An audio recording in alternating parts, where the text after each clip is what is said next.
Hi friends, என்னோட கல்யாணம் ஆன புதுசில் நடந்த ஒரு சம்பவத்தை உங்கள்கிட்ட ஷேர் பண்ணிக்கிறேன். அதாவது எங்கள் மாமியார் என்னை பொண்ணு பார்க்க வரும்போது வரல. ஏன்னா அவங்கள கூட்டிகிட்டு வரல. என்ன காரணம்னா, மெட்ராஸ் படத்தில் கார்த்திக்கோட அம்மா சொல்லுவாங்க இல்லையா, என்ன பொண்ணு இப்படி கழுக்குன்னு சிரிக்கிறா, வாயை திறந்து சிரிக்கலை அப்படின்னு சொல்லிட்டு வர ஒவ்வொரு பொண்ணையும் தட்டி கழிச்சிட்டே இருப்பாங்க இல்லையா. அதே மாதிரி ஒவ்வொரு பொண்ணையும் தட்டி கழிச்சிட்டே இருந்தனால என்ன பொண்ணு பார்க்க வரும்போது மாமியாரை இவங்க விட்டுட்டு வந்துட்டாங்க, கூட்டிகிட்டு வரல.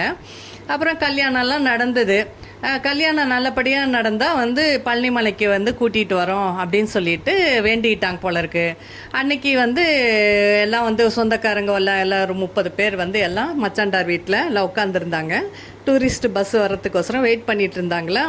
அப்போ எங்கள் மாமியார் என்ன பண்ணாங்கன்னா, மச்சாண்டாரை பார்த்து, என்கிட்ட ஏதோ சொன்னீங்க பொண்ணு கிளி மாதிரி இருக்குது அப்படின்னு ஒரு நக்கலாக கேள்வி கேட்டாங்களா.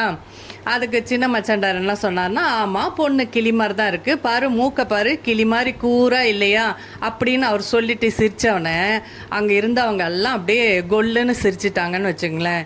எனக்கு ரொம்ப அவமானமாக போயிடுச்சு. அதாவது குருவத்தை கேலி பண்ணுறதுங்கிறது பொதுவாக நடக்கிறது, அன்னைக்கு எனக்கும் நடந்தது. அதை மறக்க முடியல, அதை தான் உங்கள்கிட்ட ஷேர் பண்ணிக்கலான்னு. பிடிச்சிருந்தா லைக் பண்ணுங்கள். தேங்க்யூ.